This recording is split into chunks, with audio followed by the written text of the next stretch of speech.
नमस्कार दोस्तों, मैं हूं आपका दोस्त प्रदीप कुमार बांगड़े। आपका इस कार्यक्रम में स्वागत है, जिस कार्यक्रम का नाम है आपकी फरमाइश। दोस्तों, आज मैं आप लोग की एक फरमाइश पूरी करने जा रहा हूं। आज मैं आपको बताऊंगा कि अपने घर में आप पूजा किस तरह से करें, कैसी मूर्ति रखें, किन बातों का ध्यान रखें जिससे आपको फल की प्राप्ति हो। तो दोस्तों, अगर आप मेरे चैनल को पहली बार देख रहे हैं तो आपसे अनुरोध है कि आप इसे लाइक करें, वीडियो के नीचे रेड कलर का बटन है उसे दबा के सब्सक्राइब करें, बाजू में एक बेल है उसे भी दबाएं ताकि मैं जो भी वीडियो अपलोड करूं वो सबसे पहले आप तक पहुंचे। दोस्तों, अगर आप मेरे चैनल को पहले ही सब्सक्राइब कर चुके हैं तो मैं आपका दिल से शुक्रिया अदा करता हूं, धन्यवाद करता हूं, आपका अभिनंदन करता हूं कि आप मेरे चैनल को ध्यान से सुन रहे हैं, देख रहे हैं। दोस्तों, वीडियो अच्छा लगे तो अपने दोस्तों में जरूर शेयर करें। फेसबुक, व्हाट्सएप, इंस्टाग्राम, ट्विटर किसी से भी कर सकते हैं। तो चलिए दोस्तों, वीडियो की शुरुआत करते हैं। अधिकांश हिंदुओं के घर में पूजा करने के छोटे छोटे मंदिर होते हैं जहां वो भगवान की नियमित रूप से पूजा करते हैं। आप भी करते होंगे, मैं भी करता हूं। आज मैं आपको बताऊंगा कि किस तरह से आप कैसी मूर्ति रखें। घर के मंदिर में ज्यादा बड़ी मूर्ति नहीं रखना चाहिए। शास्त्रों के अनुसार बताया गया है कि यदि हम मंदिर में शिवलिंग रखना चाहते हैं तो शिवलिंग अपने अंगूठे के आकार का होना चाहिए, उससे बड़ा नहीं होना चाहिए। शिवलिंग बहुत संवेदनशील होता है और इसी वजह से घर के मंदिर में छोटा सा शिवलिंग रखना शुभ होता है। अन्य देवी देवताओं की मूर्ति भी छोटे आकार में रखनी चाहिए। अधिक बड़ी मूर्ति बड़े मंदिर के लिए श्रेष्ठ रहती है, लेकिन घर के छोटे मंदिर के लिए छोटे छोटे आकार की प्रतिमाएं श्रेष्ठ मानी गई है। पूजा करते समय किस दिशा की ओर होना चाहिए आपका मुंह, इस बात का बहुत ध्यान रखिएगा। घर में पूजा करने वाले व्यक्ति का मुंह पश्चिम दिशा की ओर होगा तो बहुत लाभ मिलेगा। फिर से मैं आपको बता देता हूं, घर में पूजा करने वाले व्यक्ति का मुंह पश्चिम दिशा की ओर होगा तो बहुत लाभ करेगा। इसके लिए पूजा स्थल का द्वार पूर्व दिशा की ओर होना चाहिए। यदि संभव ना हो तो पूजा करते समय व्यक्ति का मुंह पूर्व दिशा में होगा तब भी श्रेष्ठ फल मिल जाएगा। मंदिर तक पहुंचनी चाहिए सूरज की रोशनी और ताजी हवा, इस बात का विशेष ध्यान रखें आप। घर में मंदिर ऐसे स्थान पर बनाया जाना चाहिए जहां दिन भर में कभी भी कुछ देर के लिए सूरज की रोशनी अवश्य पहुंचती हो। जिन घर में सूर्य की रोशनी और ताजी हवा आती रहती है उन घरों में कई दोष स्वतः ही शांत हो जाते हैं। सूर्य की रोशनी से वातावरण की नकारात्मक ऊर्जा खत्म होती है और सकारात्मक ऊर्जा में बढ़ोतरी होती है। पूजन के बाद पूरे घर में कुछ देर बजाना है आपको घंटी। घंटी पूजा घर में होती है तो पूरे घर में आप हर कोने में जाके घंटी बजाएं। यदि घर में मंदिर है तो हर रोज सुबह और शाम पूजा अवश्य करनी चाहिए। पूजन के समय घंटी अवश्य बजाएं, साथ ही एक बार पूरे घर में घूमकर भी घंटी जरूर बजाएं। ऐसा करने पर घंटी की आवाज से नकारात्मकता नष्ट हो जाती है और सकारात्मकता बढ़ती है। पूजन सामग्री से जुड़ी खास बातें आपको बता देता हूं। पूजा में बासी फूल, पत्ते अर्पित नहीं करना चाहिए। स्वच्छ और ताजे जल का ही उपयोग करें। इस संबंध में यह बात ध्यान रखने योग्य है कि तुलसी के पत्ते और गंगा जल कभी बासी नहीं माने जाते हैं, अतः इनका उपयोग कभी भी किया जा सकता है। शेष सामग्री ताजी ही उपयोग करनी चाहिए। यदि कोई फूल सूंघा हुआ है या खराब है तो वो भगवान को बिल्कुल भी न चढ़ाएं। पूजन कक्ष में नहीं ले जाना चाहिए इन चीजों को।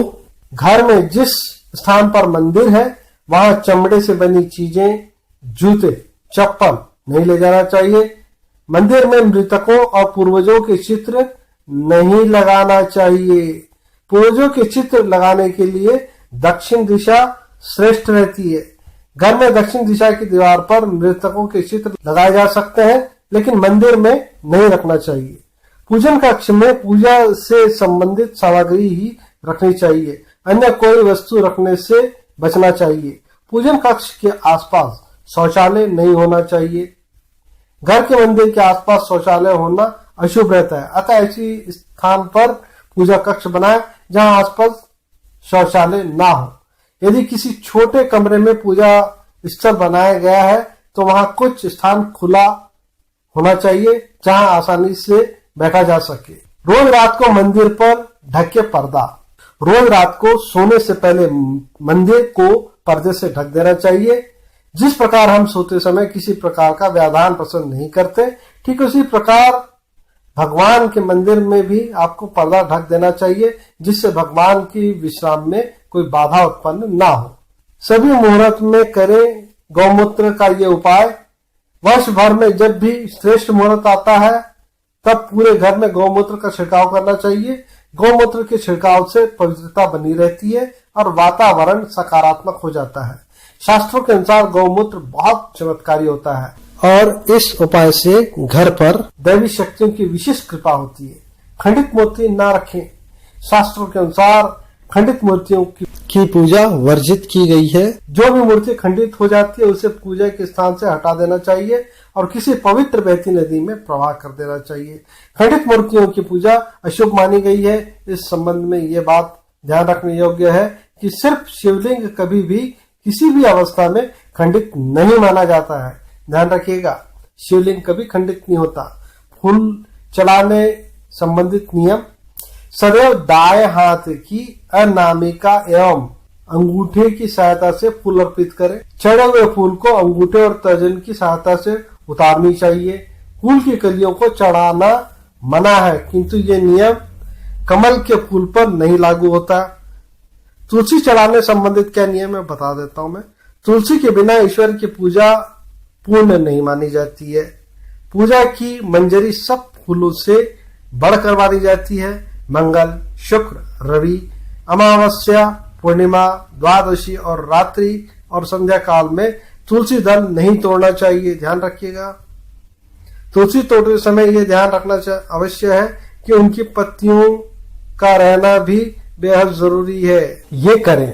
गणेश, विष्णु, दुर्गा, शिव और सूर्य ये आदि पंचदेव कहलाते हैं। इनकी पूजा सभी कार्यों में अनिवार्य रूप से की जानी चाहिए। प्रतिदिन पूजा करते समय इन पंचदेव का ध्यान करना चाहिए। इससे लक्ष्मी जी की कृपा और समृद्धि प्राप्त होती है। किसी भी पूजा में मनोकामना की सफलता के लिए दक्षिणा अवश्य चढ़ानी चाहिए। दक्षिणा अर्पित करते समय अपने दोषों को छोड़ने का संकल्प लेना चाहिए। दोषों को जल्द से जल्द छोड़ने पर मनोकामना अवश्य पूर्ण होती है। महालक्ष्मी को विशेष रूप से कमल का फूल अर्पित किया जाना चाहिए। इस फूल को 5 दिन तक जल छिड़क कर पुनः चढ़ाया जा सकता है। शास्त्रों के अनुसार शिव जी को बेलपत्र चढ़ाना चाहिए, जो 6 माह तक बासी नहीं माने जाते। इन्हें जल छिड़क कर पुनः शिवलिंग पर अर्पित कर सकते हैं। आमतौर पर फूलों को हाथों में रखकर हाथों में भगवान को अर्पित किया जाता है। ऐसा नहीं करना चाहिए। फूल चढ़ाने के लिए फूलों को किसी पवित्र पात्र में रखना चाहिए और इसी पात्र में से लेकर देवी देवताओं को अर्पित करना चाहिए। पूजा हमेशा पूर्व या उत्तर दिशा की ओर मुख रख के करना चाहिए। यदि संभव हो सके तो सुबह 6 से 8 बजे के बीच में पूजा करना चाहिए। पूजा करते समय आसन के लिए ध्यान रखें कि बैठने का आसन ऊन का होना चाहिए, तो ये बड़ा श्रेष्ठ होता है। घर के मंदिर में सुबह एवं शाम को दीपक जलाएं। 1 दिया घी का और 1 दिया तेल का अवश्य जलाएं। पूजा कर्म और आरती होने के बाद उसी स्थान पर खड़े होकर 3 बार परिक्रमा अवश्य करनी चाहिए। भगवान की आरती करते समय ध्यान रखने योग्य बातें। भगवान के चरणों की 4 बार आरती करें, नाभि की 2 बार और मुख की 1 या 3 बार। फिर से मैं आपको बता देता हूं, भगवान के चरणों की 4 बार आरती करनी है आपको और नाभि की 2 बार करनी है आपको और मुख की 1 बार या 3 बार कर सकते हैं। इस प्रकार भगवान के समस्त अंगों की कम से कम 7 बार आरती करनी चाहिए। पूजा घर में मूर्तियां 1, 3, 5, 7, 9, 11 इंच तक की होनी चाहिए, इससे बड़ी नहीं। तथा खंडित हुए गणेश जी, सरस्वती, लक्ष्मी जी की मूर्ति को घर में नहीं रखना चाहिए।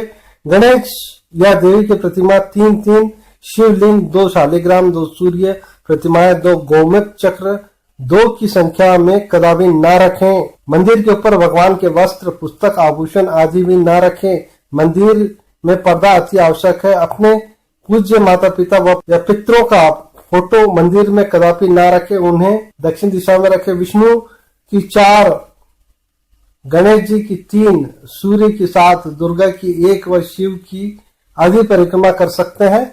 ये आपको नहीं करना है। शिव, गणेश जी और भैरव जी को तुलसी नहीं चढ़ाना है। माँ दुर्गा को दुर्वा नहीं चढ़ानी है, यदि गणेश जी को विशेष रूप से अर्पित की जाती है। सूर्य देव को शंख के जल का अर्घ नहीं देना चाहिए।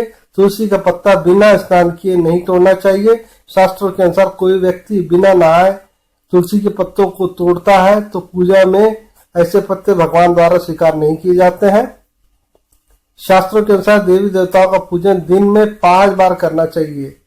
सुबह 5 से 6 तक ब्रह्म मुहूर्त में पूजा और आरती होनी चाहिए। इसके बाद 9 से 10 दूसरी बार और तीसरी बार भोजन कराने से पहले पूजा करनी चाहिए। इसके बाद भगवान को शयन कराना चाहिए। शाम के समय 4 या 5 बजे पुनः पूजा करनी चाहिए। रात को 8 या 9 बजे फिर शयन आरती करनी चाहिए। प्लास्टिक की बोतल में या किसी अपवित्र धातु, एल्यूमिनियम या लोहे के बर्तन में गंगा जल नहीं रखना चाहिए। गंगा जल तांबे के बर्तन में रखना शुभ होता है। स्त्रियों की और अपवित्र अवस्था में पुरुषों को शंख नहीं बजाना चाहिए। यह इस नियम का पालन नहीं किया जाता है तो शंख बजाया जाता है, वहां से देवी देवता चले जाते हैं। मंदिर और देवी देवताओं की मूर्ति के सामने कभी भी पीठ दिखाकर नहीं बैठना चाहिए।